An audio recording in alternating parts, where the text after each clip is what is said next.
আসসালামু আলাইকুম। আমি লাবণী রহমান চলে আসলাম আরও একটি রেসিপি নিয়ে, পুতুল মাছ ও বাঁচা মাছের চচ্চড়ি।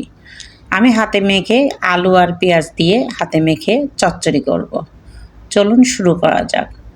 প্রথমে আমি মাছগুলা পরিষ্কার করে কুচি কুচি করে ধুয়ে নিয়েছি। এখানে দিয়েছি সামান্য একটা আলু ছোট দেখে, আর পেঁয়াজ আর কাঁচামরিচ দিয়েছি, রসুন, জিরা আর পেঁয়াজ বাটা, হলুদের গুঁড়া, ধনিয়া ও ঝালের গুঁড়া দিয়ে সামান্য পরিমাণ লবণ দিয়ে আর তেল দিয়ে আমি মাছটাকে মাখিয়ে নিব। ভালো করে মাখা হয়ে গেলে সামান্য পরিমাণ একটু পানি দিয়ে আমি জাল করব। আমি এটা বারবার ঢাকবো না, ঢাকার কোনো দরকার নাই। এখানে ছোট মাছ যেহেতু ঢাকলে গলে যাবে, যার কারণে আমি ঢাকনা খুলেই মাছটি রান্না করছি। বাঁচা মাছ ও পুতুল মাছ অনেক নরম মাছ। এটা আপনার বেশি সময় লাগে না রান্না করতে, খুব তাড়াতাড়ি এটা রান্না হয়ে যায়। হালকা জালের উপরেই রেখে দিলে হয়ে যায়।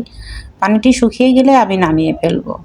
খেতেও অনেক সুস্বাদু, অনেক মজাদার। ছোট মাছ চোখের জন্য অনেক ভালো, খেতেও অনেক মজা। গরম গরম ভাতের সাথে পরিবেশন করুক বাঁচা ও পুতুল মাছ। আমার ভিডিওটা যদি আপনাদের ভালো লেগে থাকে তাহলে like, comment, share and subscribe করে দিবেন। ভালো থাকুন, সুস্থ থাকুন। আল্লাহ হাফেজ। Thanks for watching.